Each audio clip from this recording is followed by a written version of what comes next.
Hello, beautiful people of the internet, and welcome to another video at Blacksheep.blog. My name is Juice, and today we are going to be flipping May through December for my 2020 bullet journal. As you can see, I went with the B. Harrison Archer and Olive bullet journal with white pages. This was a special collection with the graphic designer B. Harrison herself. I will definitely link more information about her and Archer and Olive down in the description, so make sure you check that out after this video. But as you can see, we are twinning with our cat eye glasses. Alright everybody, welcome to the voiceover section part of my journal. I am super stoked to go through this because, as you guys can see, it is huge, so that means that we obviously have a lot to go through. So before I jump right in, I just want to talk a little bit about the cover. I love this cover from Archer and Olive. I think it's one of their best designs as far as like the creativity. This was a collab with B. Harrison. She's a graphic designer, so definitely check her out. I'll leave her information down in the description. But I just added this cute little bow that I thought matched perfectly with her shirt. So that was just me being fun and creative with this cover. But moving right on to the inside, I did do a little gold watercolor detail for the key. I did have a bigger key in this journal, however, I didn't really stick through throughout the bullet journal with it. So I changed it up in my next bullet journal, but I still really like how this spread came out. I did decide to do something on the inside cover for the weird page just because I hate when paper goes wasted. But it was just kind of like a welcome to this new chapter in my life. So here is my future log that definitely was filled up for sure. I wish I would have continued throughout December because I did run out.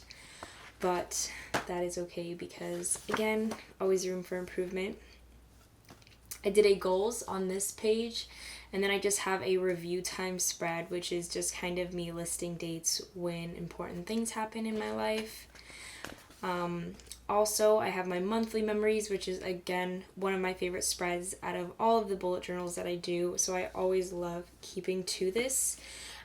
I did use this bullet journal to December, so I didn't have enough room to continue, but I did kind of make up for it in the back of the book, which you'll see later on.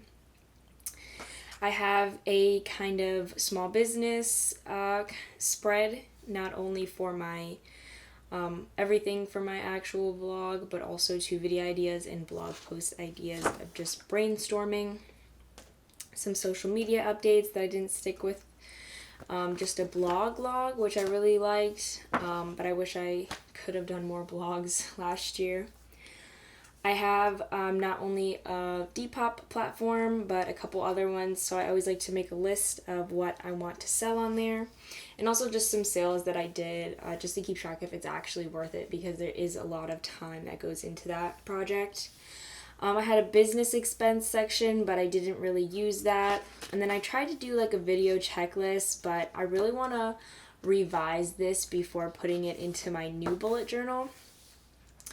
But moving on to May, I just kind of focused on this very aesthetically pleasing monotoned spread. May was my birthday month, and I kind of wanted to focus the spread on what I did that day, but because of the COVID pandemic, things didn't really go as planned.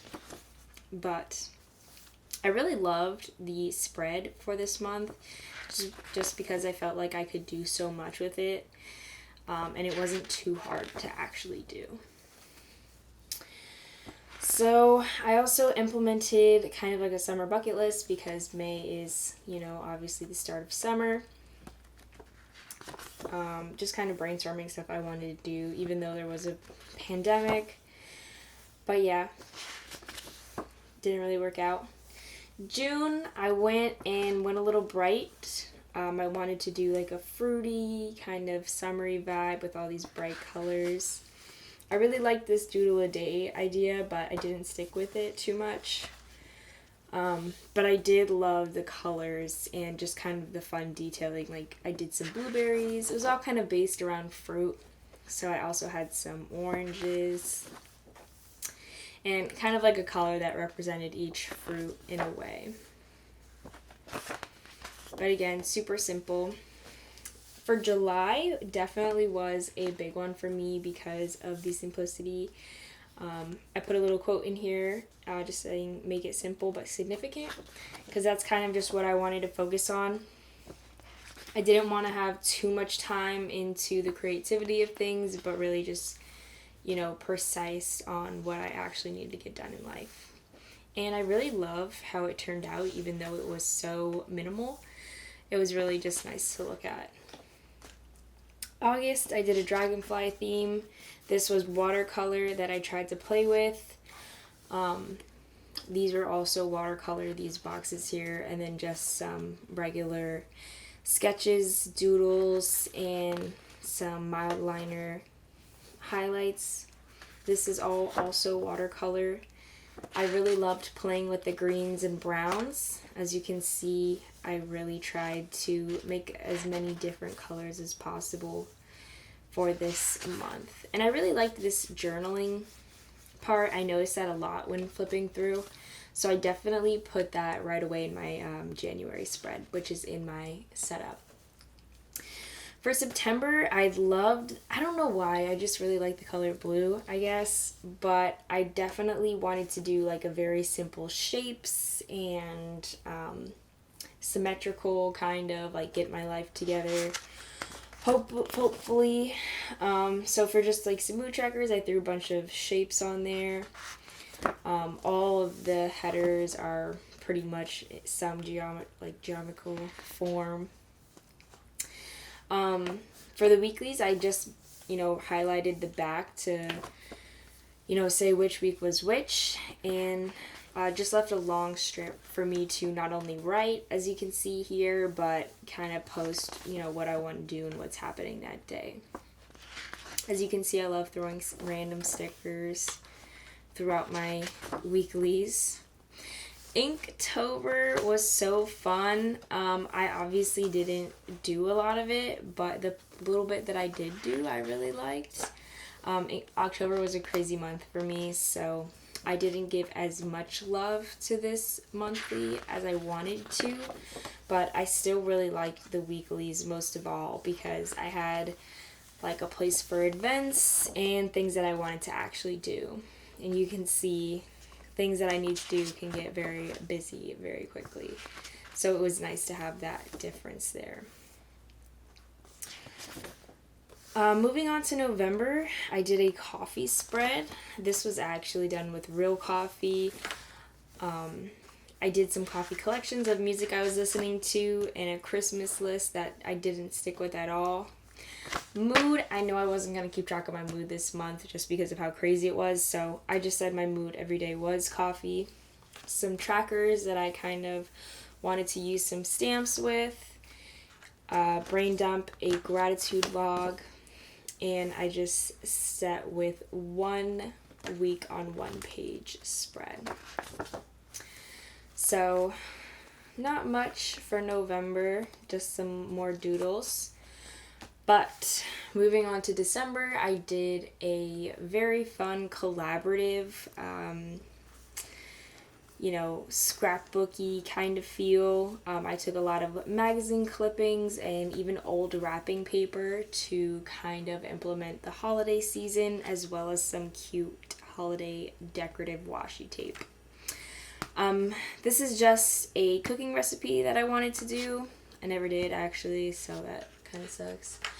I also have my December monthly at glance, and I took her out of a magazine, and these are just some ink stamps that I did. And then it goes right into my weeklies. Again, you'll see like where I reuse a lot of the holiday wrapping paper, and this was just like a sticker that I had. All this is tissue paper. And again, I had like a tracker that I didn't stick with, but I really loved how the spread came out all together. So that was the end of my December. I didn't spend a lot of time with it just because I knew it was going to be even a crazier month in November.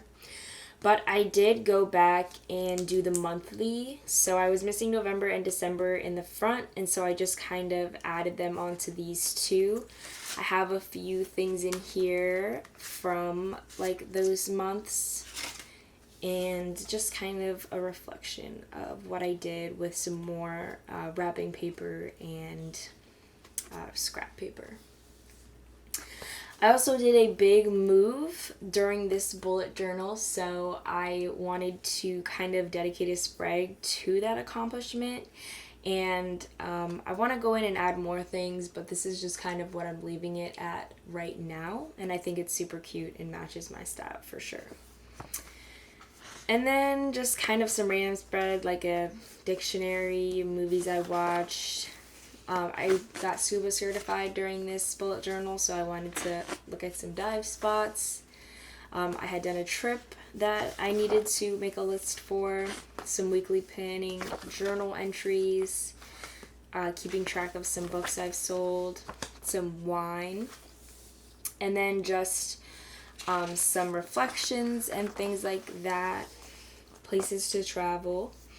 I only read one book during this bullet journal spread, and that's really bad, but I'm definitely going to try harder in that next bullet journal and in 2021 altogether. I did start another book, and I took some notes on it, which was this page, and then these are also some book notes as well that I was taking. This spread was me just trying to get all of my brain together and just kind of throwing a bunch of stuff on the page. So I do have a depth tracker and some jobs that I was applying for. I was planning on going back to school in the fall, but that didn't work out because of the whole COVID thing. Just some expenses and just some receipts and keeping track of some of the book stuff that I had put all in my time and effort into. I also have a kill it list, which is kind of just like things that you can do really quickly to be productive or kind of get you out of a rut.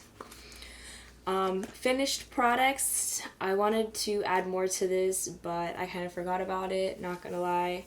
Some YouTube notes that I was taking. I also had some blog stuff, which I can't really share. And just some theme ideas. And just a few swatches that I wanted to be able to look back at in my bullet journal. For most of my bullet journals, I do a collaborative spread where I just kind of stick a bunch of stickers on the back. And I just really like how it comes out. But just for the back, it's just random papers and things I've collected throughout this bullet journal spread.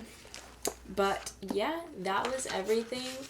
Again, this was huge, so I'm sorry if this video took a super long time,